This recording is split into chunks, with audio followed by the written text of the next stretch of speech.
Hello, hello, hello. Welcome to No Qualifications Needed. We're your hosts. I'm Tal Mintz. And I am Andrew Nichols. Abby DeCrunza, this first 2 minutes is dedicated to you. It might not even be that long. This is going to be a sports episode, but we had one more question from the last episode that we just recorded, because we're cheaters and we record 2 episodes at a time. We had a question from Abby DeCrunza. She said, top 3 reasons I actually need to watch The Wire. I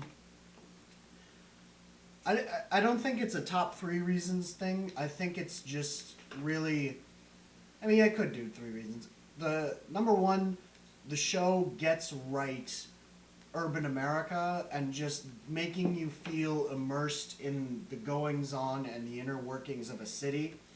Number 2, the characters are the best characters ever on television, minus, say, like a Tony Soprano or a Walter White. The characters are so real, and the things they go through are so real, and it gives an insight on a part of America that often gets overshadowed in the media. Number 3, I think, just because, once you start, you can't stop. It's built like a novel in that, it's not, each episode is good. It's all building and building and building. So it's not really it's not a show like Breaking Bad where every episode something happens and then there's a cliffhanger that makes you want to watch another one. You just have to keep going because it's like a novel and that it gets better as it goes on. And that was 2 minutes exactly. So there you go. Okay, and now it is time to talk about your 2014 NBA champions, the San Antonio Spurs. I need to see if that registers on the thing. I hope so. I'm not sure it registered. Our theme songs register pretty well, but I don't know if this is as loud. All right. Where do we begin with this I don't know, man. You have the rundown. All right. So you know what? I want to start with this. Yeah. We watched history, which is really cool. We just watched. I have to say, that was the greatest display of basketball I have seen, I think, ever. I've never seen a team play so much like a unit. So much, it just seemed they were so in sync, and it was just one collective group out there sharing the ball beautifully. This is how basketball should be played. I haven't had time to really digest the series in a historical impact way, but something that I think is definitely, it was a cohesive unit that I don't know if we're ever going to see again in the NBA. I don't think we will. Because with the rise of free agency and how rare it is to see players that are as great as Tim Duncan, Tony Parker, Manu Ginobili stick with one team for however long they've stuck with them. I don't think you're going to see that ever again because, Dwight Howard's played for 3 teams already. LeBron James played for 2 teams. I guess the closest one is Dwayne Wade, and he's played for the Heat his whole career. Kobe. Well, but I'm saying this upcoming post-Kobe, Duncan, Pierce. Carmelo's on 2 teams, soon to be on 3. Yep. Which is sad, but it's true. Yeah. I think that the Spurs definitely show that it pays to be a team that's stuck together for as long as they have.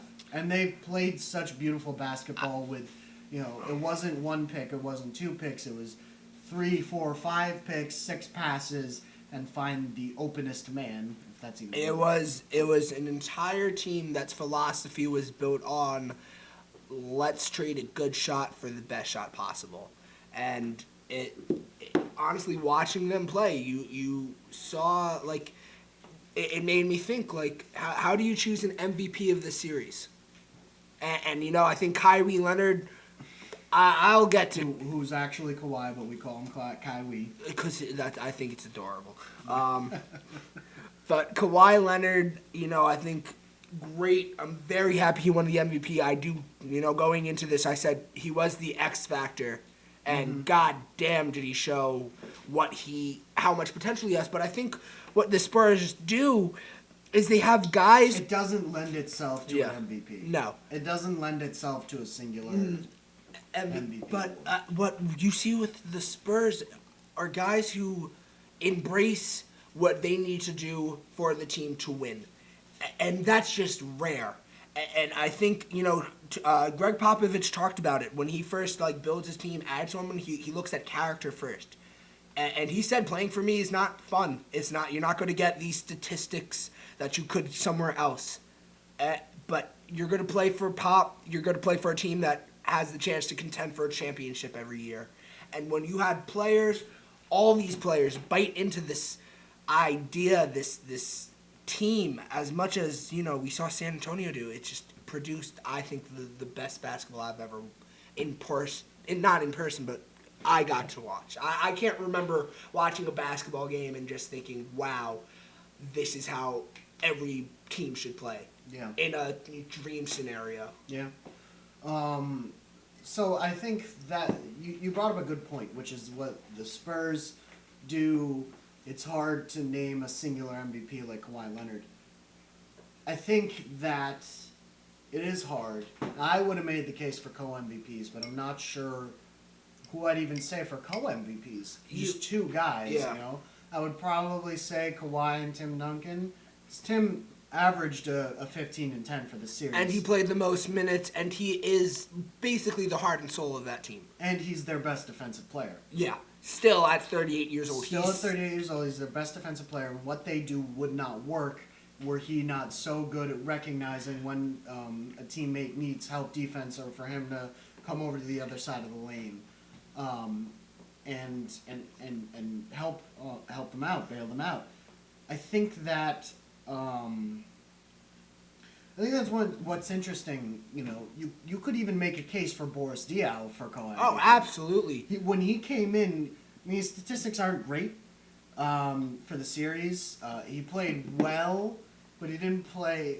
He wasn't on the level that statistically Kawhi and Duncan were.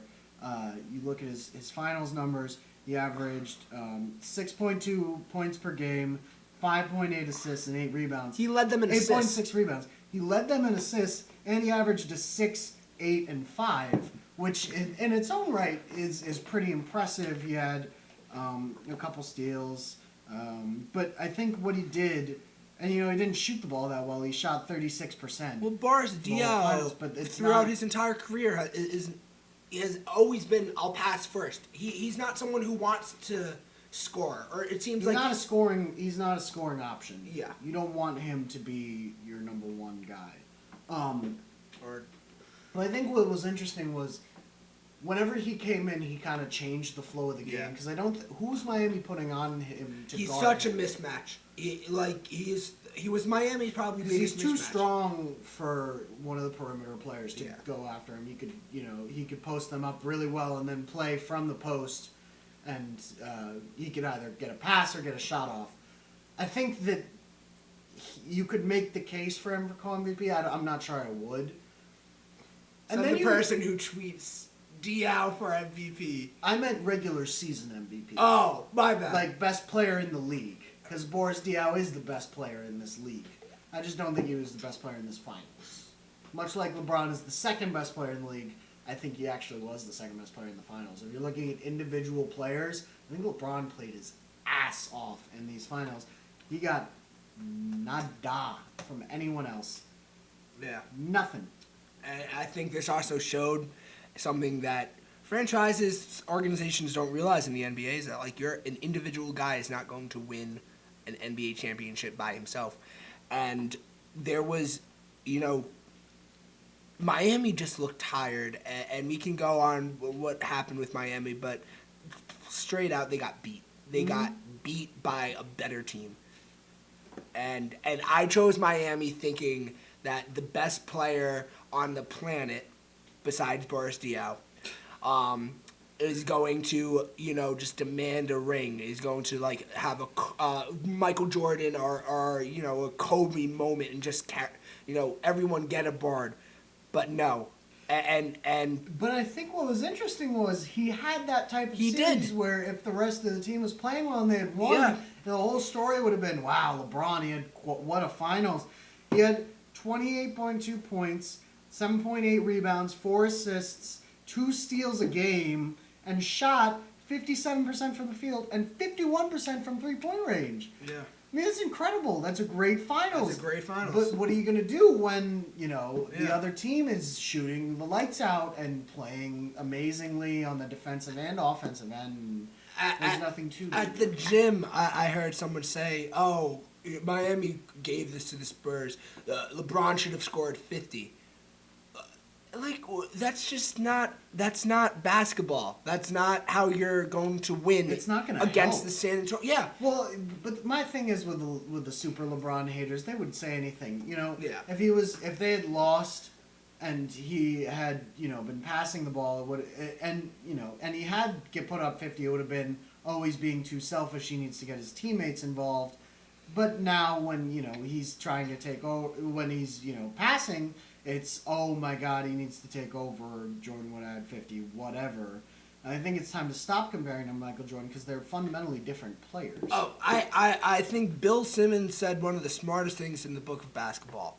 There will never be another Michael Jordan. I think it is a flawed comparison. I don't get why we keep trying to compare the two. I understand for me. He's the best player ever, but at a certain point, it's just like, okay, he's not Michael Jordan. He does other things better than Michael Jordan. Here's the thing. He's a better passer than Michael Jordan. He's a better rebounder than Michael Jordan. But Michael Jordan was a better scorer. He's probably a better on-ball defender. It's silly to make those kind of comparisons. And I know you have to for the all-time, who's number one, who's number two discussion. But I think it's a little silly, but isn't sports fandom silly in general? Yeah. And just to say, like I said, I don't think there will ever be another Michael Jordan. I for sure don't think there will ever be another player quite like LeBron James. Yeah, I mean, he does. So though I think it's easier to conceive of it. Though I don't know, because LeBron's such a unique player for now, but we don't know what's coming down the pike. Because you could see versions of LeBron, much like we've seen versions of Michael Jordan in a guy named Kobe Bean Bryant. He's a version of Michael Jordan. He provided a little bit of what Michael did, just not quite to the same level. Yeah. And I think you could definitely see in the future a guy who plays like LeBron, maybe not to the same level, or maybe even better, who knows. But for right now, he's totally unique. I completely agree. Talking about something that I think it's a fun game to play, the what if game. Yes. I ask you this. What if the draft rights for Kawhi Leonard for George Hill never happened? Something that 2 years ago I think we both said, that's a really fair trade. Mm-hmm. It's not anymore. No. The Spurs, shocking news. The Spurs won that trade. I can't believe it. I cannot believe that the Spurs front office was smarter than another team's. It's incredible. Hey, they outsmart Larry Legend. Yeah, I mean, that's saying something. That is saying something. But at the same time, come on. It's the Spurs. So Larry Legend basically gave up someone who could be Sixth Man of the Year next year for Louis Scola. So that what if, I think it's pretty obvious the Spurs do not win the finals. Do they even make it? No, I don't think so. Because look at who they have now in the backcourt. If they kept George Hill, they'd have Tony Parker, George Hill, Danny Green, Patty Mills, and that's 3 point guards right there. I just think that they had an overcrowded backcourt as it was.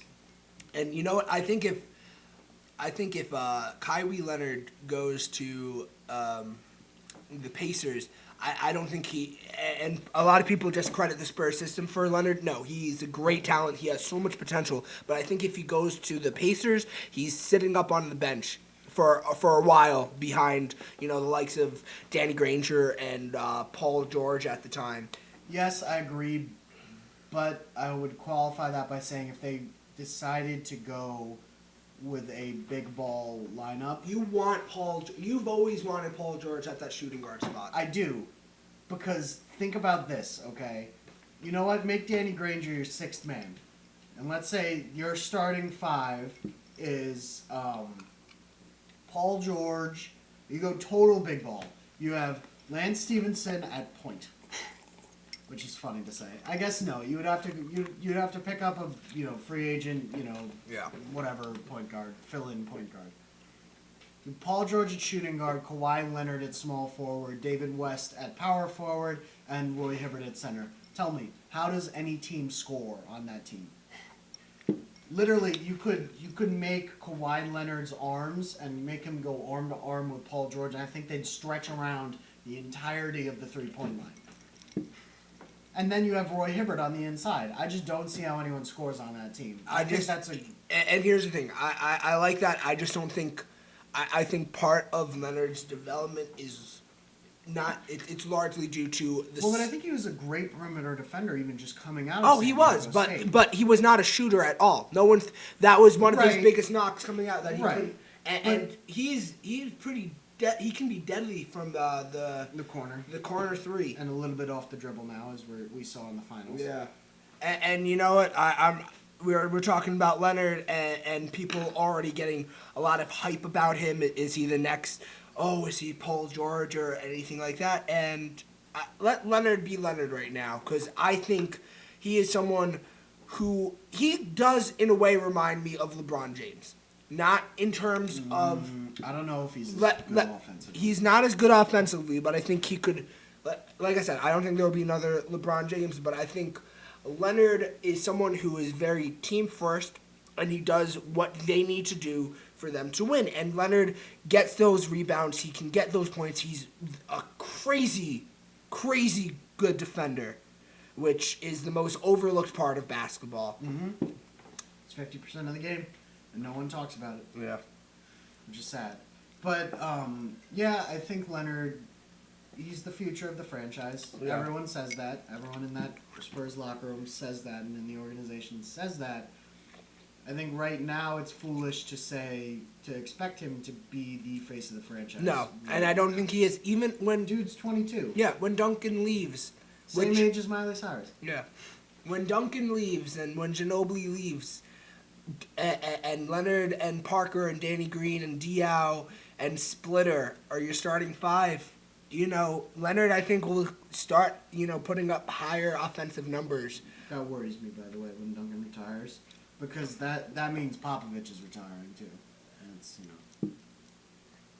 That'll be a very sad day when the NBA no longer has... I think we're safe to say we're at least a year away from that.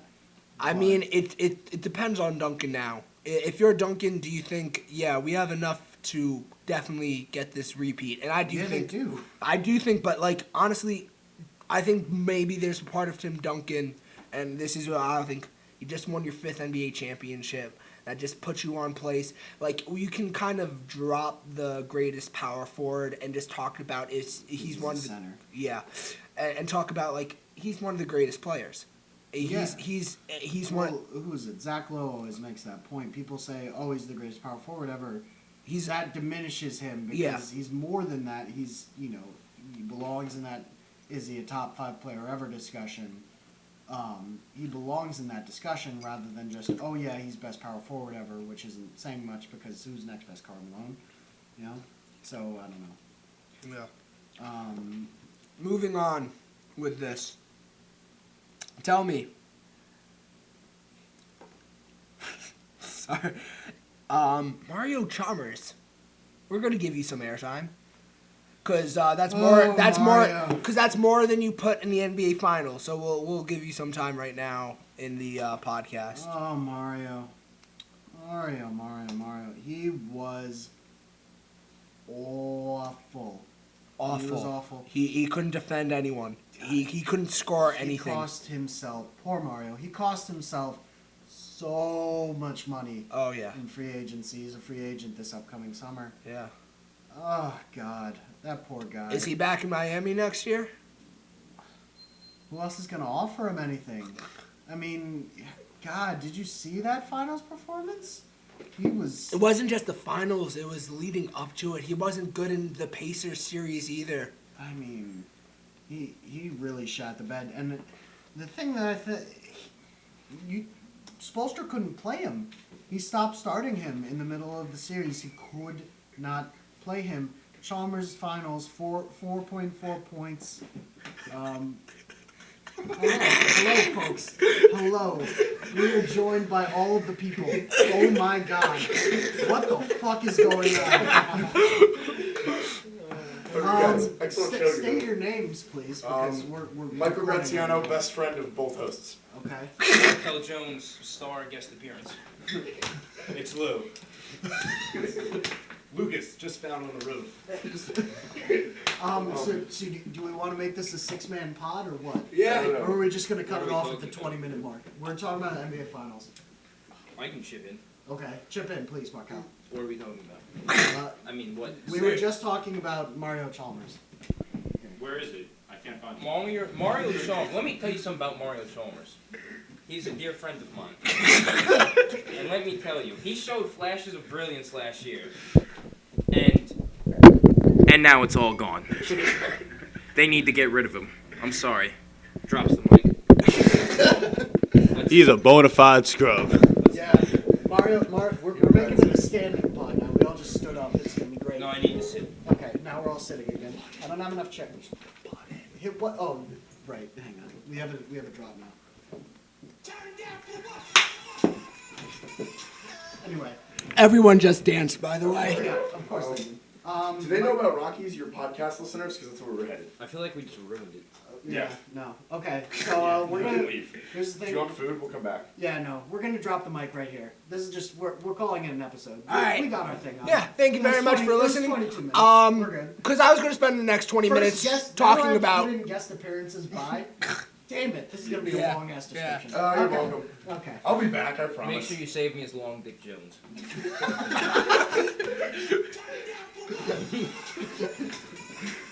Bye, America.